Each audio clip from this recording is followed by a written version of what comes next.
다시 창시 또 요점 정리 강의합니다. 예. 우리가 이제 그 성경을 보면은,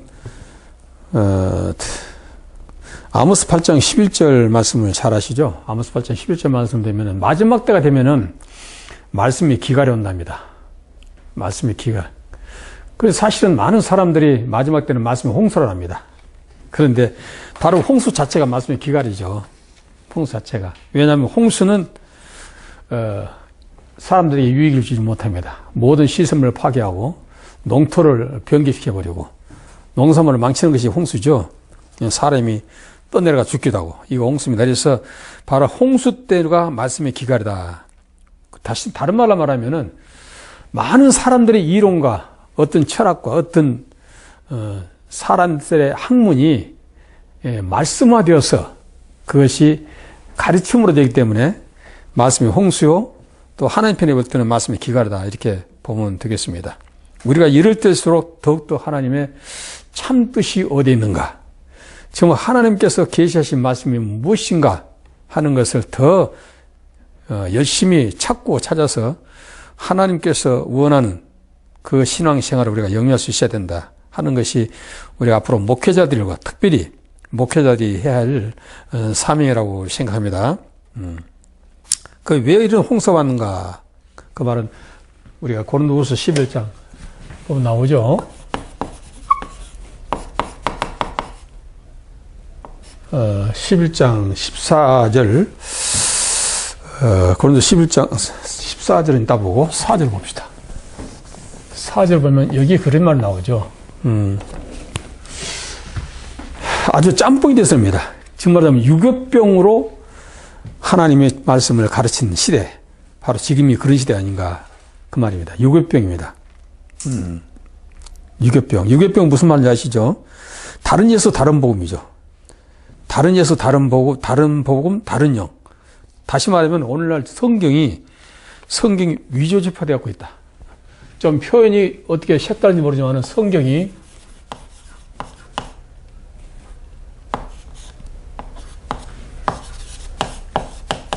이조지파입니다. 이조지파 됐다. 얼마나 하나님께서 인정할 수 없는 말씀으로 우리가 가르치고 증거한다 그런 얘기입니다. 그러니까 문자적으로 또 어떤 이론적으로 하나님의 말씀을 가르치려 하는 자체가 위조지파되어 있는 것이 아니냐.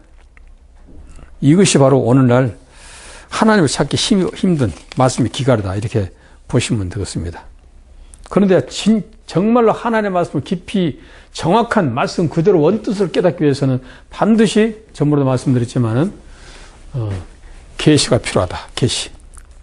계시를 받은 자만이 말씀의 원뜻을 깨달을 수 있다라고 우리가 말할 수 있겠습니다.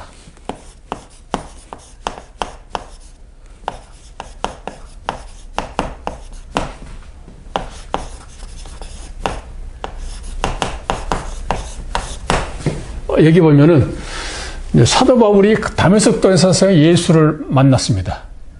만난 이후에 바로 그 길로 예수님의 제자도 찾아가지 않고 바로 그 길로 아라비아 강야에 가서 3년 동안 열심히 기도하고 말씀을 연구했습니다. 거기서 받은 말씀이 계시죠. 그래서 에베소 3장 2절 보면은 에베소 교회를 향해서 내가 대강만 기록했지만은 내가 전한 이 메시지를 너희들이 보면은 내가 어느 정도 하나님의 깊이 있는 말씀을 내가 받았는가 하는 것을 너희들이 알 것이다 이렇게 말했고, 고린도서 11장 1절까지 4절에는 3층쯤의 비밀까지 보고 왔다. 그렇게 이제 성경 말합니다. 그래서 사도 바울이 가장 어떤 사도보다도 어떤 제자보다도 가장 하나님의 깊이 있는 비밀 말씀을 깨달은 주의 종이었다라고 우리가 볼 수가 있겠습니다. 자, 그런데 예수님께서도 참 이런 말씀이었죠. 예수님께서도 요한복음 13장 19절에 보면은 제자들에게 이제는 우리 같으면 평생 언제 죽을지 모르는 평생 같이 살 수 있는 제자들이고 늘 서로 대화할 수 있는 제자들이라면은 천천히 비밀한 말씀들을 이렇게 가르쳐 줘도 되겠지만 예수님은 얼마 있지 않으면은 제자들하고 떠나야 됩니다. 이별돼야 됩니다. 그걸 번연히 알면서도 깊이 있는 말씀을 가르치지 않았어요. 다만 예수님의 생전에 있을 때 일, 즉 십자를 지시고 죽으시고 부활할 사건, 그 다음에 성령께서 오실 사건까지만은 얘기를 합니다. 그것만 얘기하고 나서 다른 그 이후에 있을 일에 대해서는 내가 너에게 말할 수 없다라고 함구합니다. 이게 참 그렇죠. 내가 너에게 이럴 때 말이 많이 있지만은 너희들이 지금은 내 말을 감당치 못할 것이다. 그래서 내가 함구한다. 다만 성령이 오시면은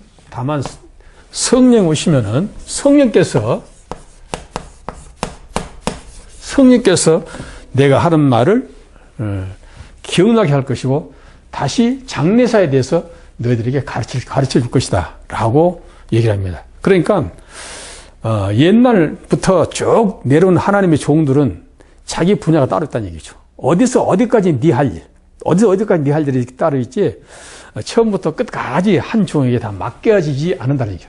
사이를 맡기지 않습니다. 그러니까 우리가 이제 신학교도 마찬가지예요. 신학교 각각 부서가 목사님 부서가 다 다릅니다. 다른 것은 하나님 그렇게 하라고 맡긴 겁니다. 어떤 한 목사가 어떤 담당 목사가 전체 성경 다 리얼하게 증거할 수는 없어요. 그래서 부분적으로 은사도 부분적으로 이렇게 하나님께 나눠서 가르칠 수 있도록 이렇게 하나님께서 허락하시는 것이다라고 보시면 되겠습니다. 그래서 감당할 수 없는 것은 하나님 말씀하지 않은 것이다. 그러나 감당할 쯤 될 때에 반드시 그때 가서 비로소 말씀을 증거할 것이다. 그렇다고 해서 성경 말씀을 아무나 줘도 되냐? 아무나 줘도 안 되죠. 아무나 주면 안 됩니다. 우리가 마태복음 잘 알죠. 7장 6절 보면은 진주를 개나 돼지에게 던지지 말라 그럽니다. 우리가 말씀을 이제 전하다 보면은 굉장히 말씀을 태클 건 사람이 있어요. 그리고 어떤 이익을 회파시키고 그게 잘못됐다고 하는 것을 말하기 위해서 그냥 뭔가 분쟁만 일으키는 그런 사람들이 가끔 있습니다. 그런 사람한테는 말씀을 주지 말란 겁니다. 하나님께서 구원받은 백성이 적어서 애타하실 분도 아닙니다. 예, 얼른 말해서 어느 지역에 한 사람도 예수 못 믿고 다 지옥 간다 할지라도 하나님 애타하지 않습니다. 아까도 오전에 말씀드렸지만은 에레미야 5장 1절에 보면은 예루살렘 거리에 의를 행하며 진리를 찾는 사람 한 사람만 있는가 봐라. 하나도 없다. 한 사람 있으면 내가 이 성을 멸망하지 않겠다. 이렇게 말합니다. 그러니까 하나님께서 능력이 없어서 한 사람도 믿음을 가질 수 있도록 능력이 없어서 그만둔 거 아닙니다. 하나님은 절대로 아쉬운 분이 아니에요. 우리가 아쉬운 것이죠. 그러니까 어떤 분들은 그럽니다. 내가 교회 안 가면은 굉장히 우리 교회가 어려울 거야. 우리 목사님 한번 골탕 좀 먹여야지 하고 교회를 안 나가서 속색인 사람들도 가끔 있더라 그 말입니다. 그러나 그것은 하나님 편에서 볼 때는 참으로 웃긴 일이죠. 전혀 이유가 없습니다. 하나님은 거기에 대해서 전혀 불쌍하거나 애타거나 괴로워하지 않습니다. 그러니까 그런 마음을 갖고 있으면 안 됩니다. 예, 내 영을 위해서 충성모사해야지 어떤 목사를 위해서 또 교회를 위해서 우리가 신앙생활한 거 아니다. 이 말씀을 드리고 싶은 것입니다. 자, 그 다음 보겠습니다. 우리가 이제 때 많은 양식을 먹이란 말이 있죠. 때 많은 양식. 우리가 마태복음 수없이 하는 말입니다. 수없이 하는 말씀이에요. 때 많은 양식을 먹여라. 그러니까 무슨 말이냐. 이런 말씀들을 그냥 훌떡 지나지 마세요. 오늘 먹을 양식 있고 내일 먹을 양식 있어요. 그래서 성경도 그의 나라와 그 의를 구하라. 그렇게 말씀하시고 오늘 먹을 양식, 내일 양식 구하라는 겁니다. 그날의 양식 구하라. 그의 나라와 그 의를 구하라. 그러니까 반드시 오늘 먹을 양식이 있으면 내일 먹을 양식이 있는데 오늘 먹을 양식을 내가 굶어서도 안 됩니다. 내일은 없어요. 그래서 때만 양식을 반드시 구해야 되고 또 주의 종들은 때만 양식을 양들에게 먹일 수 있어야 됩니다. 그래야만이 그 양이 건실하게 커가게 되겠죠. 때만 양식을 먹여라. 그런데 문제는 때만 양식을 먹이는 자에게 하늘의 기업을 맡깁니다. 하늘의 기업을 이런 자에게 준답니다. 이 때만 양식을 주는 자. 그러니까 여러분들도 반드시 때만 양식을 반드시 아시고 앞으로 사회 가실 때에 그렇게 할 수 있어야 됩니다. 이제는 씨 뿌릴 때가 아닙니다. 이제는 거둘 때입니다. 늦은 비 시대입니다. 늦은 비 강화 시대예요. 지금 이른 비 시대는 지났습니다. 그런데 여전히 이른 비 시대를 증가를 한다면 그건 초보적인 신앙을 하고 있다. 그래서 바로 히브리서 6장 1절부터 그 3절까지 보면 초보 신앙에 머물러 있으면 활활했습니다. 예, 아시고 이제 늦은 비에 맞는 종말의 때에 맞는 하나님의 말씀을 받아서 그 말씀으로 참으로 많은 양들에게 생명을 줄 수 있는 그런 종들이 되기를 예수님으로 부탁을 합니다. 우리가 이제 그 누가복음 16장 24절을 보면은 이 말씀 있죠. 네. 누가복음 16장 24절을 보면은 그 부자와 나사로 사건이 나옵니다. 여러분 잘 아시잖아요. 부자와 나사로 사건. 부자는 연락하고 잘 살았어요. 나사로는 참으로 문간에서 개와 침가면서 아프고 볼맛 터진 데를 긁으며 살았습니다. 우리가 볼 때는 참으로 부자는 행복한 삶을 살았고 나사로는 참으로 불쌍한 인생을 살았다. 실패자 인생처럼 살았다라고 생각할 수 있지만은 그가 죽어서 보니까 부자는 실패한 인생을 살았고 나사로는 성공적인 삶을 살았다. 이렇게 이제 성경 말하고 있죠. 그때의 그 부자가 저 멀리 아브라함의 품에 있는 나사로를 보고 말합니다. 아브라함 아버지시여, 아브라함 아버지. 바로 이 부자도 하나님 믿는 자라고 말입니다. 아버지시여. 그 나사로의 손끝에 물 한 방울 찍어다가 내 혀를 좀 서늘케 해 주시옵소서라고 부탁합니다. 참으로 애절한 부탁이죠. 얼마나 힘들었으면은 이 음부시가 얼마나 고통스러웠으면은 손끝에 물 한 방울 찍어서 내 혀를 서늘케 해달라고 그렇게 간곡히 부탁할 수 있었을까요? 그냥 쉽게 이솝의 우화 얘기처럼 들으시면 안 됩니다. 이 반드시 현실적으로 올 일들입니다. 그래서 거기에 물 한 방울이라도 얻어먹을 수 있느냐? 그것도 아니죠. 네, 단호하게 거절당합니다. 나사로를 보낼 수 없다. 너와 나 사이에 큰 구렁이 있어서 갈 수가 없다. 니한테서 네가 올 수도 없고 여기서 갈 수도 없다. 그렇게 하니까 부자가 뭐랍니까? 부자는 참 착한 사람이었어요. 여기서 우리가 사후여행에 대해서 우리 아셔야 돼요. 불신자의 사후여행이 귀신이라고 이렇게 증거한 교회도 있습니다. 예, 그런 교회도 세계 제일 큰 침례교를 세웠죠. 누군지 알 겁니다. 예, 그런 이유를 갖고 그렇게 했는데 불신자의 사후여행이 귀신이 아닙니다. 예, 그래서 이 불신자였던 신자였지만은 신자의 대접을 받지 못하고 음부했던 이 부자는 땅에 있는 형제들에게 나사로를 보내서 제발 나 있는 곳이 오지 않도록 해달라. 그런 아주 착한 마음입니다. 착한 마음으로 간절히 비는 사건이 나옵니다. 그러나 그것마저도 거절당합니다. 왜요? 이 땅에 있는 내 종들에게, 이 땅에 현재 있는 내 종들의 말을 듣지 않냐면 비록 죽은 자를 보내서 복음을 전한다 하더라도 그들은 그 말을 듣지 않을 것이다. 결국 거듭난 자 외에는, 물과 소녀 거듭난 자 외에는 아무리 어떤 모습으로 어떤 표적과 이적을 보인다 할지라도 하나님을 절대로 믿을 수 없다 하는 결론을 내린 것이죠. 우리는 이런 사건을 통해서 과연 무엇을 의미하는가? 손끝에 물 한 방울을 찍어서 혀를 서늘케 해달라 그럽니다. 자, 혀란 것은 뭡니까? 로마 10장 10절을 보면은 마음을 믿어 의의로 입으로 시인해서 온 일입니다. 내가 입으로 시인만 하면은 나는 예수는 나의 주입니다 라고 시인만 하면은 구원 받을 것 생각하는 사람들이 얼마나 많습니까? 그러나 그런 얘기 한가해죠. 마음으로 믿어 의의입니다. 마음에서 우러난 진심으로 예수 그리스도를 내 안에 예수 그리스도를 증거할 수 있는 입술이 됐을 때에, 입으로 증거했을 때 그게 구이 됐는 얘기지 다른 얘기가 아닙니다. 그런데 혀를 서늘하게 해달라. 냉수 한 그릇 내가 내 이름으로 냉수 한 그릇만 줘도 내가 후일에 그 산을 잊지 않겠다는 말씀이 또 있잖아요. 마태복음 20장에 나오죠. 그런 말씀처럼 바로 냉수는 하나님의 생명의 씨입니다. 생명의 말씀을 한 방울이라도 내가 내 혀를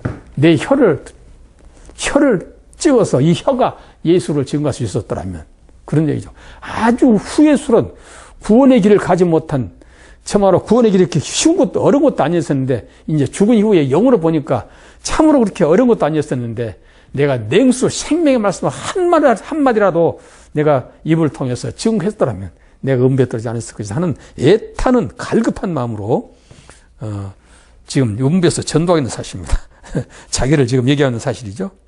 이걸 말하고 있습니다. 우리는 이 말씀 한마디 속에 하나님의 참 뜻이 무엇인가, 하나님의 진리가 무엇인가를 잘 살펴보면서 우리가 너무 세상 것 좋아하고 세상 짝사랑하다가 지옥 형벌 받는 음부에 떨어지는 그 부자 같은 그런 인생을 살아서는 절대로 안 될 것입니다. 우리가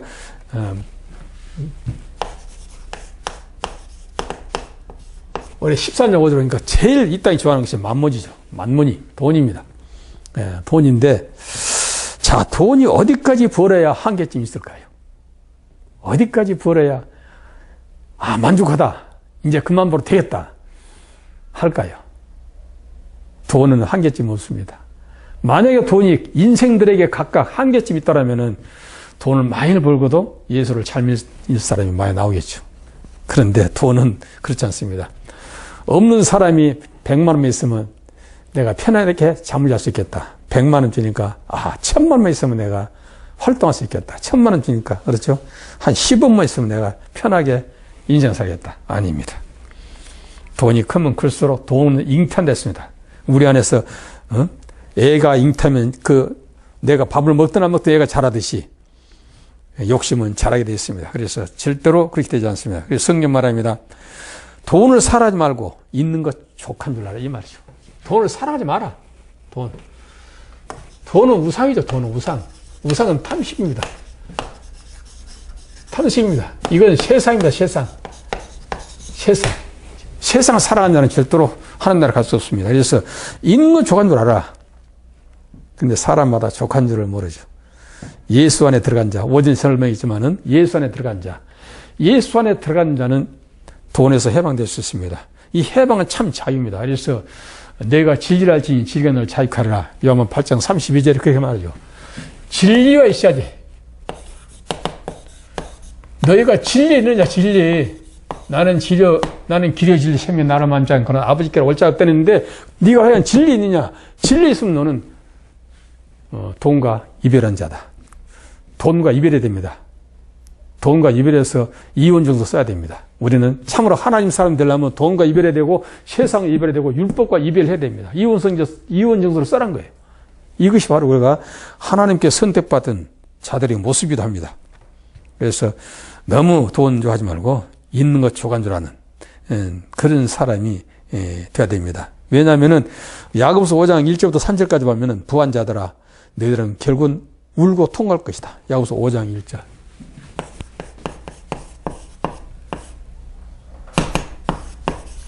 부한 자들아 울고 통곡할 것이다. 부한 자들아. 반드시 우리가 통할 일이 생깁니다. 우리가 그동안 신앙생활 하면서 어떤 사람들 한 1억만 있으면은 내가 조그만 집이라도 집 한 채 장만하면 그때 나 열심히 교회 나가겠습니다. 예, 그런 소리 많이 들었습니다. 또 사업한 사람도 사업 이번에 뭐가 잘 되면은 이번에 수출까지 한 거 딱 잘 터지면은 내가 열심히 교회 나오겠습니다. 그런 사람 많이 봤습니다. 그렇게 미리 말하고 교회 열심히 나온 사람 별로 없습니다. 물론 말 않고 조용한 사람도 잘 나옵니다. 나중에 간증으로 얘기합니다. 이렇게 했더니 하나님께서 이렇게 사업을 주셔서 요즘 열심히 잘하고 있습니다. 라고 한자는 사람이 있는데 미리 말한 사람들은 절대로 안 되더라고요. 그래서 너희는 자랑하지 말라는 겁니다. 자랑하면 바로 사단이 틈탑니다. 우리는 사단이 하는 일을 알 수 있어야 돼요. 그래서 자랑하지 말라. 오늘 한 날 어떻게 될지 모르는데 무엇을 자랑하느냐. 그렇게 말하죠. 자랑하지 말라. 그렇게 말합니다. 그래서 부한 자들아 너희들 울고 통할 것이다. 우리는 항상 가난한 마음으로, 심령이 가난한 마음으로 하나님을 찾는 그런 믿음의 사람이 바로 하나님께 원하는 그 산상수훈에 원한 것처럼 심령이 가난한 복이 있나니 천국이 저요. 푸투쿠 사랑, 절대 가난, 하나님이 함께하지 않는 나는 절대로 구원받을 수 없다 하는 그 사랑, 그 가난을 가질 수 있는 자가 되어야 된다. 이것이 바로 구원의 첩경이기도 합니다. 그러므로 우리가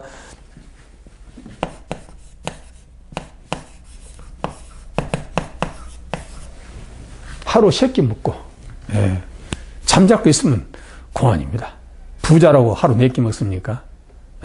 부자라고 옷을 서너 벌씩 더 입고 다닙니까? 그렇지 않죠.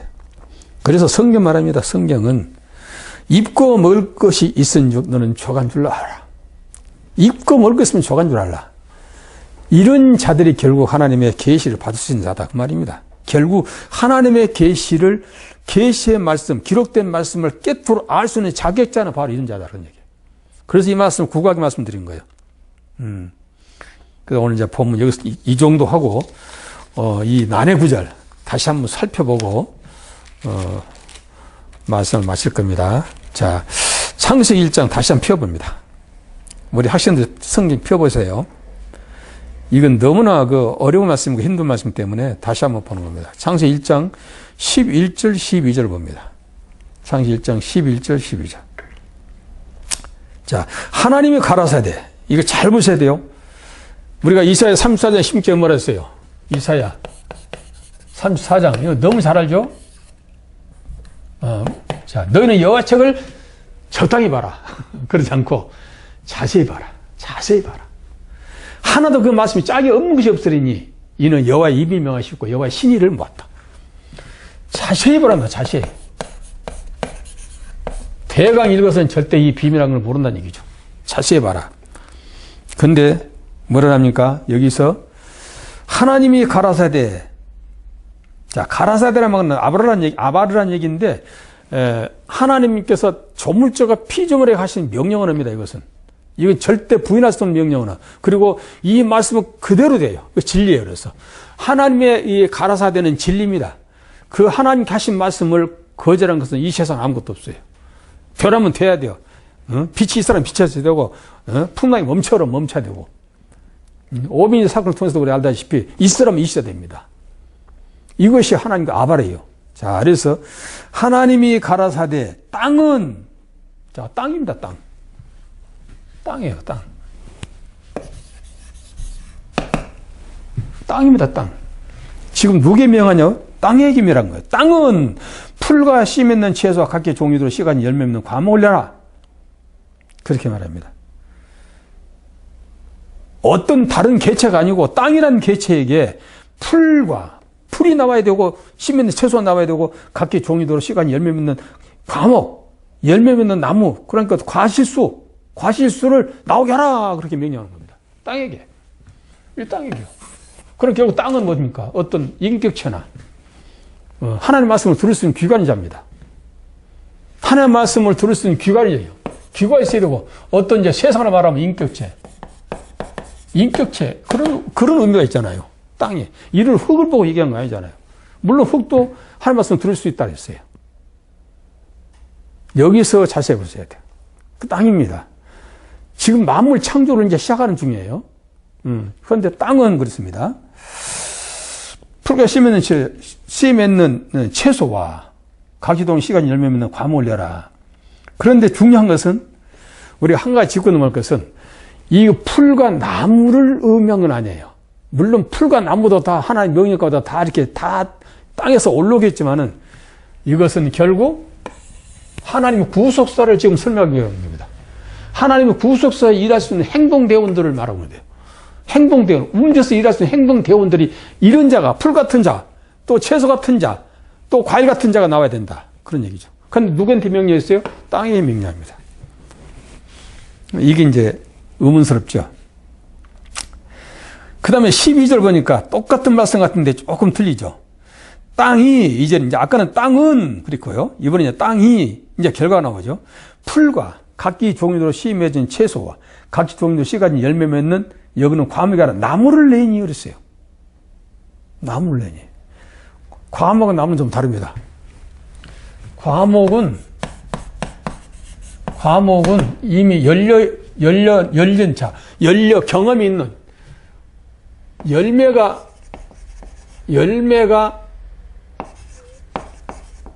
달린 얼마서 이제 경험, 얼른 이제 다 떨어졌겠죠. 가을에 추수해서 이제 그런 나무. 이건 열매 나무는 과목은 과목인데 이거 무슨 열매 날지 모릅니다. 이게 감나무인지 밤나무인지 이것이 뭐 은행나무인지 무슨 나무인지 모릅니다. 열매 열어봐야 알아요. 이건 열어봐야 합니다. 열어봐야 무슨 과일나무인지 안다 이거죠. 여기는 알아요. 아, 이건 밤나무야. 이건 포도나무야. 이렇게 아는 거죠.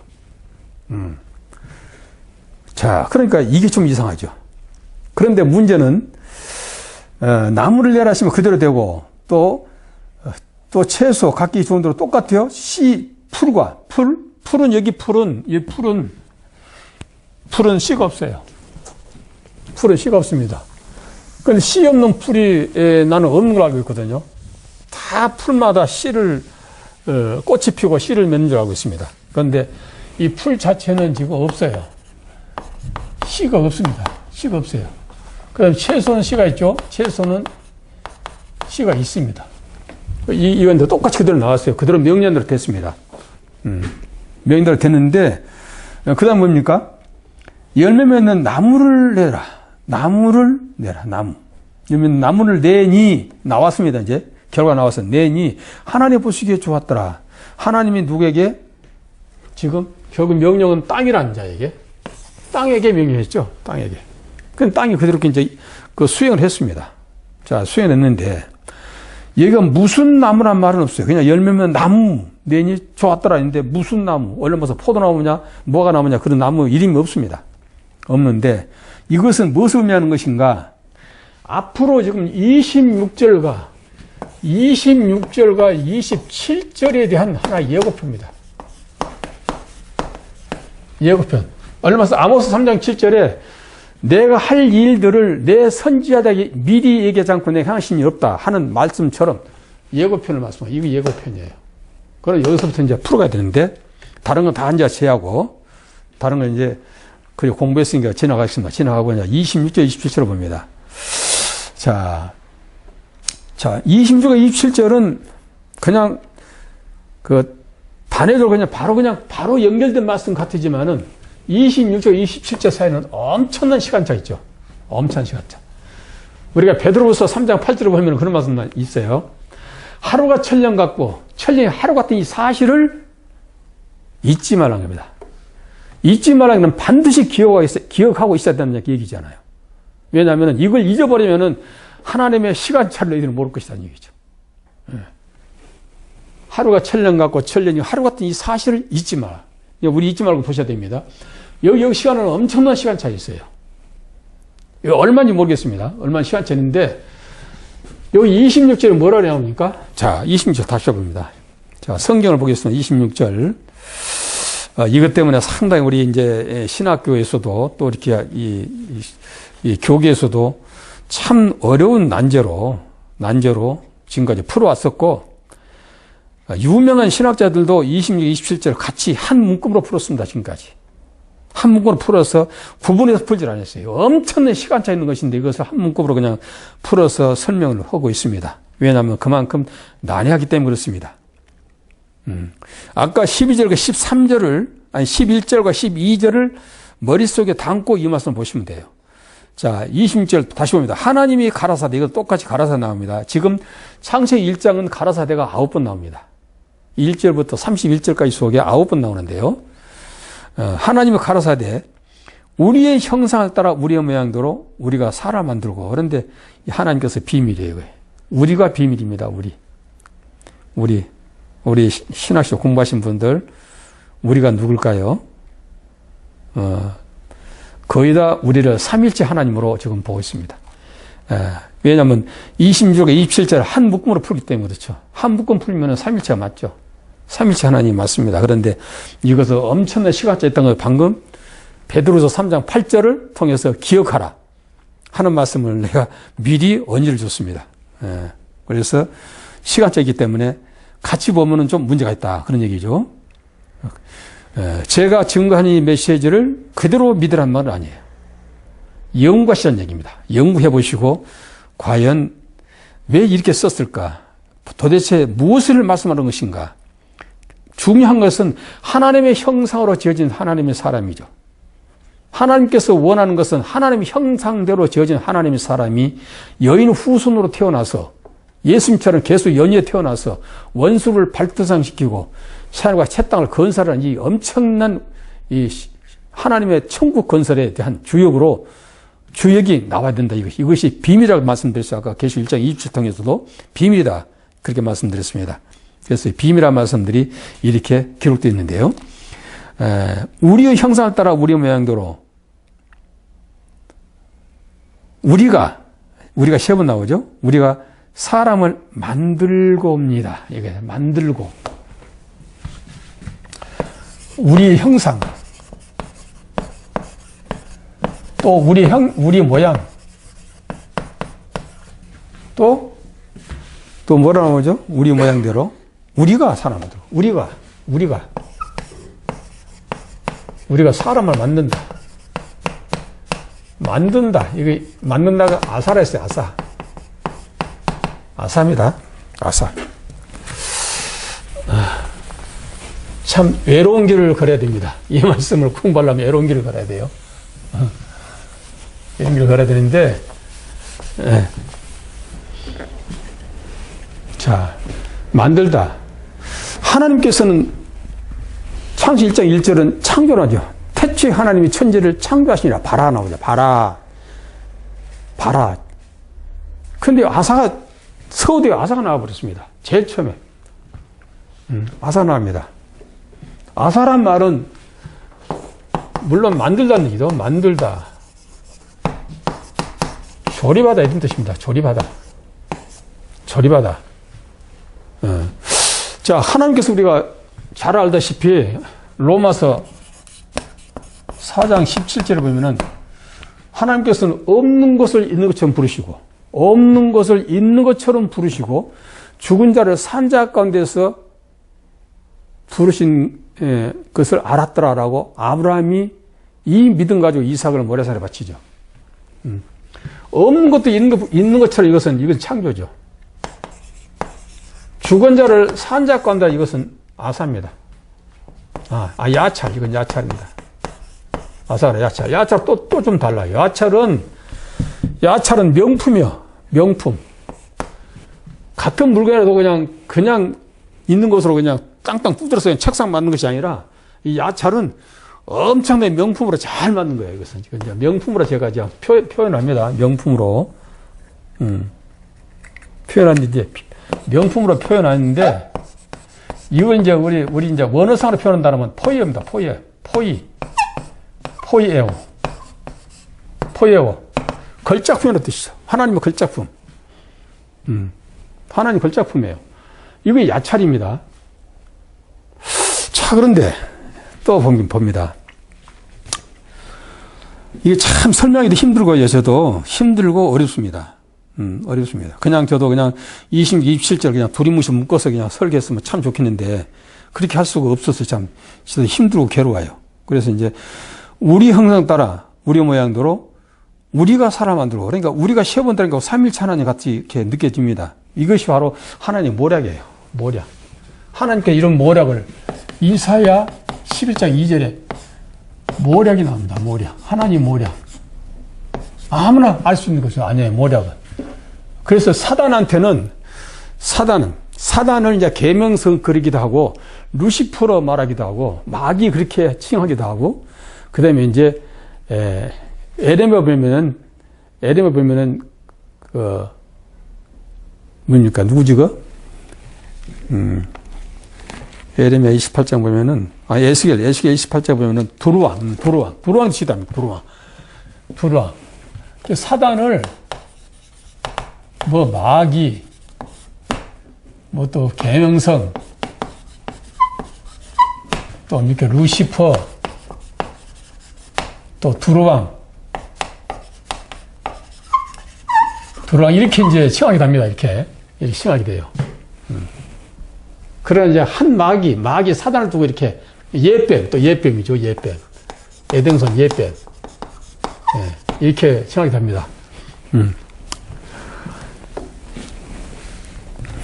그런데 여기서 이제 우리가 가장 중요시한 것은 만들다는 것이죠. 왜 처음 창조라는데 만든다는 말을 썼을까요? 조립이 돼야 돼요. 발화가 되었더니 왜 만들다 이렇게 아사란 말 썼을까는 얘기죠. 이게 이제 항상 우리는 성경 볼 때 퀘스천마크를 붙이셔야 돼. 왜 이렇게 하셨을까? 왜 하나님은 전능하신데 이렇게 하셨을까? 꼭 실수한 것 같이 이렇게 말씀하실까? 왜 이게 독초하는 것이 안 돼서 다 여자를 지어야 돼? 이건 또 뭐야? 처음부터 생기를 불어넣지. 왜 다시 또 흙을 만들어가지고 생기를 불어넣어? 그리고 생명이 돼. 이것도 뭐야? 이렇게 하나님 말씀을 이게 성경을 볼 때에 의문을 가지고 보셔야 돼요. 그렇지 않으면 풀리지가 않습니다. 의문이 있어야 문제가 풀리되겠죠.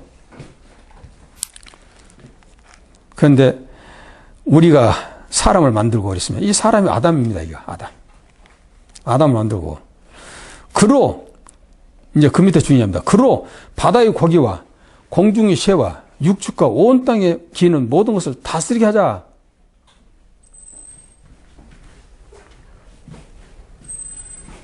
자, 26절에 아담은 조립을 하고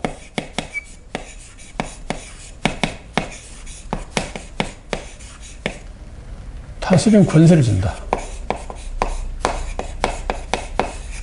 자, 26절 아담에게는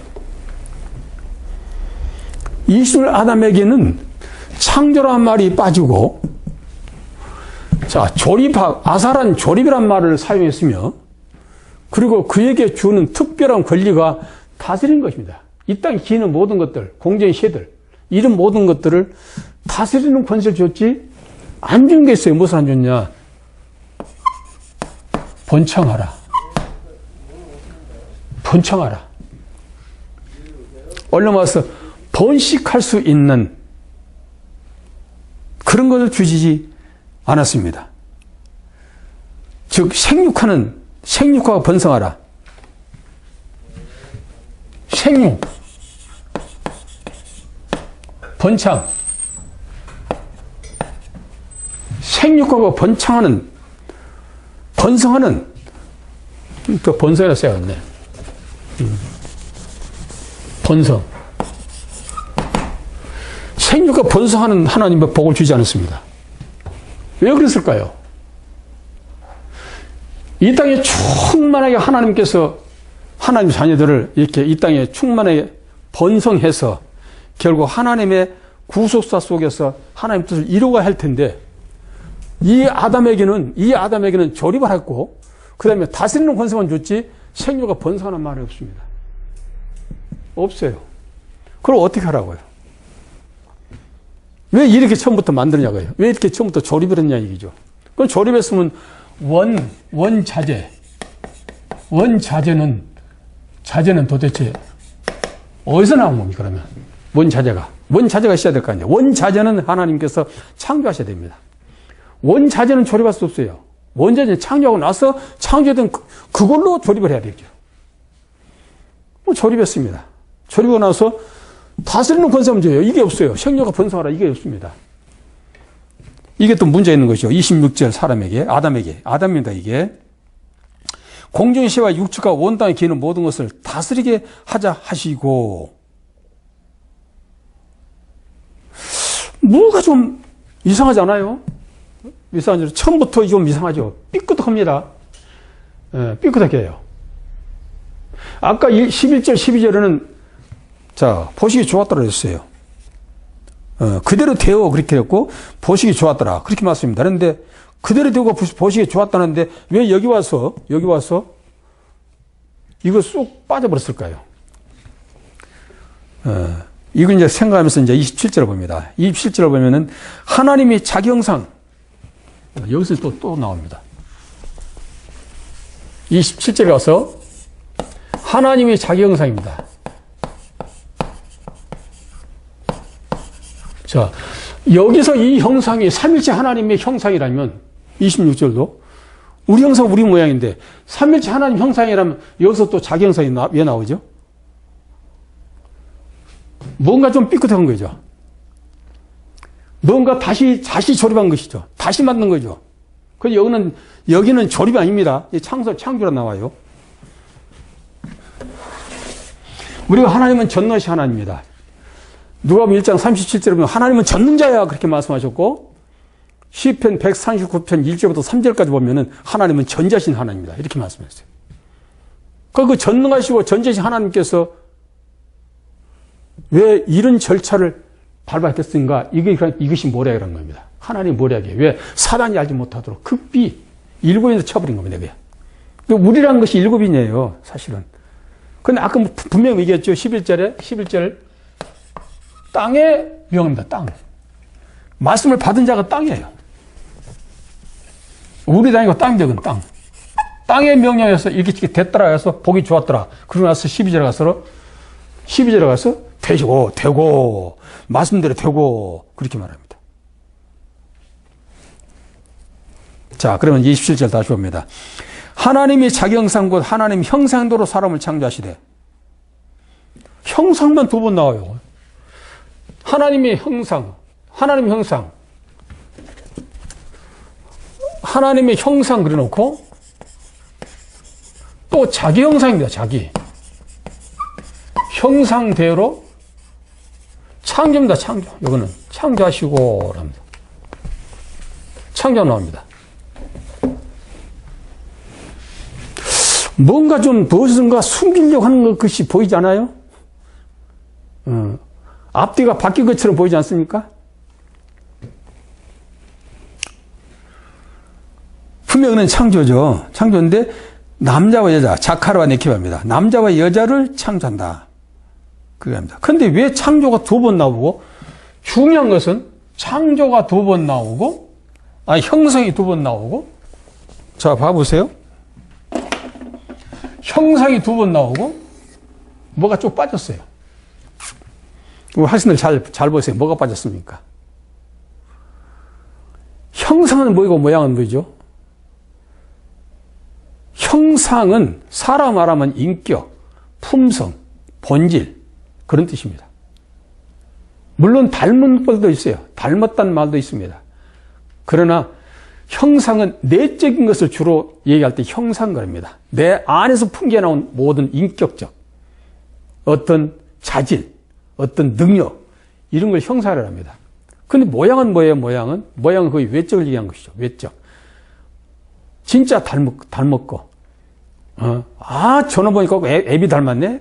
생긴 것이 그냥 키도 크고 그냥 애비 닮았네 보통 그러죠. 근데 모양은 거의 외적인 겁니다.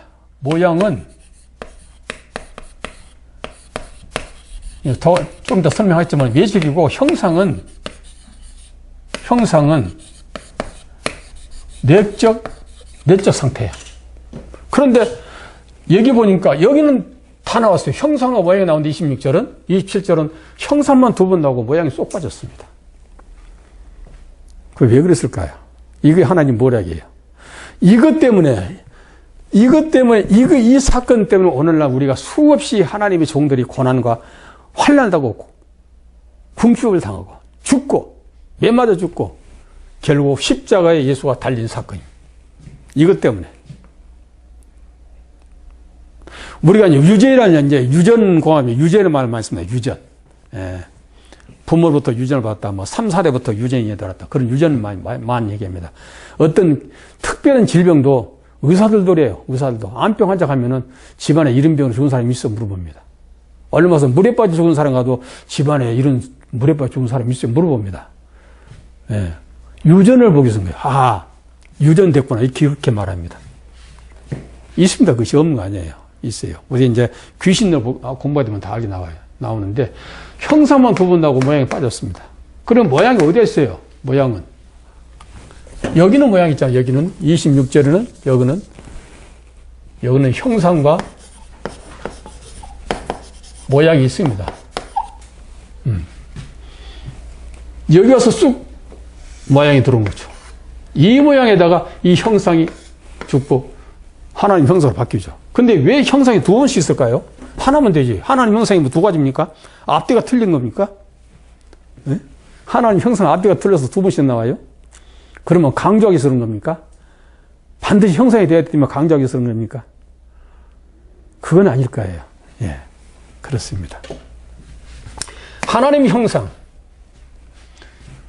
곧 자기 형상. 성부와 성자의 의미입니다. 아버지 형상, 아들의 형상. 이것이 히브리서 1장 3절에 나와요.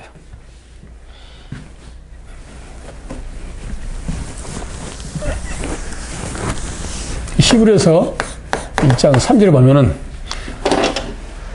성경을 보면 나옵니다. 한번 보겠습니다. 이걸 설명하기 위해서 쓴 거죠. 이는 하나님의 영광의 광채, 예수는 하나님의 영광의 광채였으며 그 본체 형상이라 그랬죠. 그의 능력의 말씀으로 만물을 붙드시며 죄를 정결케 하는 일을 하시고 높은 곳에 계신 위엄의 우편에 앉으셨느니라. 하나님이 영광의 광채예요. 그 다음에는 본체 형상이죠. 아버지 영, 아들의 영, 이렇게 설명할 수 있어요. 로마서 8장 9절에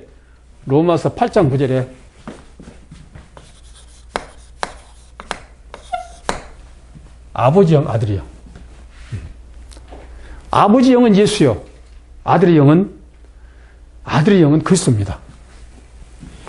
조금 이해되려면 아버지의 영은 예수를 의미하고 또 아들의 영은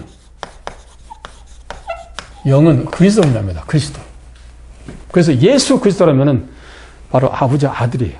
아버지 아들의 하나다 이렇게 보시면 되겠습니다. 여기 예수는 여기 예수는 율법이랬죠. 율법. 여기는 복음이죠. 복음. 이렇게 보시면 되죠. 그래서 하나님 형상과 자기 형상대로 사람을 만들 때 남자와 여자를 짓는데 그 모양새는 여기서 내려옵니다. 26절의 모양새. 그러면 땅에서 지어진 모양이죠. 땅으로 지은 모양. 그러니까 땅은 멸망받을 것들입니다. 그래서 이것이 계속적으로 이 땅의 모양이 계속적으로 다 걸리고 다 죽였어도 이것은 가져나가도 왜? 모양은 있어야 되니까요. 모양 없는 형체를 우리 인간에게 계실 수 없습니다. 그래서 예수님도 모양이란 마리아의 몸을 입고 나와야 되잖아요. 이것이 하나님께서 어쩔 수 없어요. 하나님께서 다른 방법은 할 수 없는 마음의 아픔이에요. 다른 방법은 우리에게 하나님 자신을 계시할 수 없습니다. 그래서 반드시 이 모양 때문에 결국 누구에게? 우리에게 지어란 게 우리가 누굽니까? 우리에게 지어라. 그래서 지어라. 여기서 3일 찬양 같으면 창조가 발화가 돼야 되죠.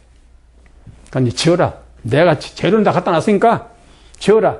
그래서 재료를 갖다 놨단 말이 어디서 나오죠? 히브리서 1장 10절. 모든 창조는 땅을 기초로 했다. 땅을 기초로 시작합니다. 과학자들은 우리 지구는 그냥 옛날 태양계에서 부딪혀서 그냥 먼지가 굴러다녔다가 하면 지구가 됐다가 이런 말도 되면 그 사람들 말이고, 땅을 기초로 해서 창조 시작합니다. 땅을 기초로. 땅의 명령이 있고, 땅이 결국 땅의 모양이 결국 하나님 형상과 자기의 모양 속으로 겉모양으로 형성되고 이게 속으로 들어간 거죠. 이게 감춰진 것이죠. 그래서 예수가 오신 것을 요한이 뭐랍니까? 요한복음 1장 18절이죠. 은혜와 진리가 충만하더라. 요한 1장 보면 그 말씀 나옵니다. 한번 보겠습니다. 그 말씀 나오나 모르겠네. 1장 18절. 아니네.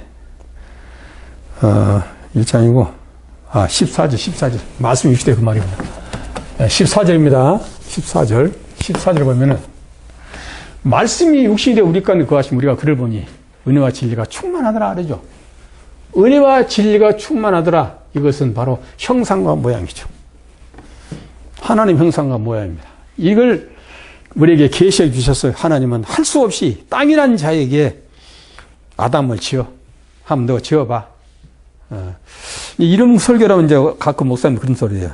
무슨 계명성이 아담을 지을 권세가 능력이 어딨냐 이렇게 말합니다. 자, 그렇다면 묻겠습니다.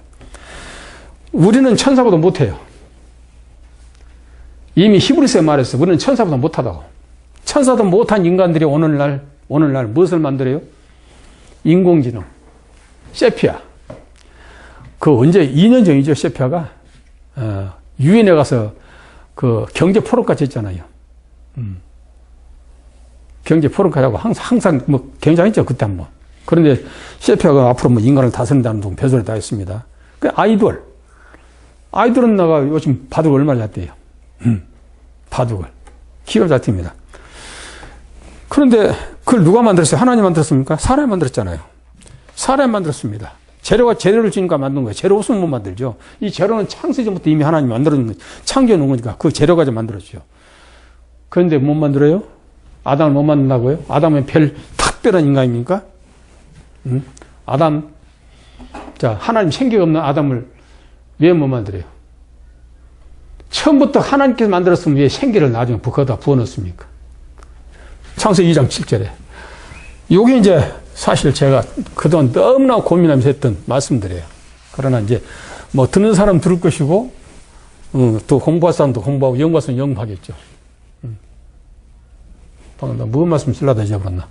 자, 그래서 결국은 하나님께서는 하나님의 모략 가운데서 이미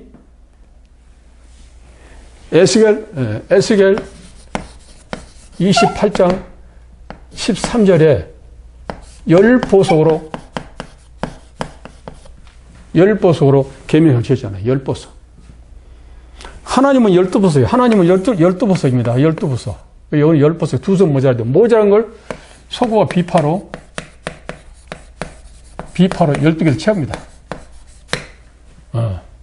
소가 비파는 찬양악기입니다. 하나님만 찬양을 받으시고 우리 인간을 지어서 찬양을 하기 위해서 인간을 지었다. 영광 돌리고 찬양하라. 이사야 43장 그 7절과 21절을 보면은 여호와 이름으로 부른 자는 나를 영광 돌려라. 나에게 영광을 돌려라. 그리고 백성들은 나를 찬양하라. 이렇게 말했습니다. 그러니까 인간을 지은 것은 영광과 찬양이에요. 목적이 그렇습니다. 그러나 천사를 지은 것은 뭡니까? 히브리서 1장 10절에 부리는 영입니다. 심부로 불이 일시키려고. 부리는 영이요. 그 다음에 구원받은 후사들을 섬기다. 이 두 가지 사명을 위해서 천사를 지었다 했어요. 그러면 그 지은 목적대로 이뤄야 맞겠죠. 그런데 어떤 분은 하나님 아들들이 아담을 지었다 또 그렇게 말하면서요. 그것도 전혀 아니라고 말하지 않습니다, 저는. 그럴 수도 있겠죠. 그러나 중요한 것은 삼위일체 하나님은 아니라는 것이죠. 중요한 것은 삼위일체 하나님은 아니다. 삼위일체 하나님으로 보게 되면 하나님 완전히 바보로 만들어 봅니다. 그리고 구속사고 완전히 엉클어져 버리죠. 어쨌든 이제 서로 연구해 보시라고 이렇게 말씀드린 거니까 연구해 보십시오. 그동안 수천 년 동안 주장해온 삼위일체 하나님을 여기서 그냥 나 같은 사람이 그냥 뒤진다고 된 것이 아닙니다. 아니에요. 아니고, 성경은 그렇게 돼 있더라. 저는 이것 때문에 참 많이 쫓아다녔어요, 옛날에. 목사님도 쫓아다니고, 부흥사도 쫓아다니고, 미국서 어떤 유명한 목사도 쫓아가서 상담도 하고 그랬습니다. 그런데 여전히 26절, 27절 둘이 묶어서 설명하더라고요. 둘이 묶어서 설명하면서 그래도 어떤 목사님은 대단히 아주 그냥 성경 85%를 다 해두겠다는 그 목사님도 나는 15%밖에 못 받았으니까 85%를 못 받았으니까 15%는 연구해서 받으라 그렇게 말하는 목사님도 있더라고요. 그래서 여러분들도 이 정도 하시면 이제 연구를 가져야 되죠. 그동안 공부 많이 들었으니까 그동안 열심히 들었던 분들은 어느 정도 이어갈지 몰라요. 지금 연구할 과제다. 아담 창조부터 이게 좀 무언가 하나님이 깊은 비밀의 말씀이 있다 하는 것은 여러분도 직감을 했을 것입니다. 그래서 이제 다음 시간에 또 하겠습니다. 할 테니까 더 좀 깊이 연구하시고 더 열심히 성경 보시고 또 이제 앞으로 창세기를 다 끝까지 못합니다. 50장까지 못하니까 더 하고 싶은 분은 우리 학장님한테 전화하셔서 책을 요구하면 책을 보는 방법도 있겠습니다. 예, 감사합니다.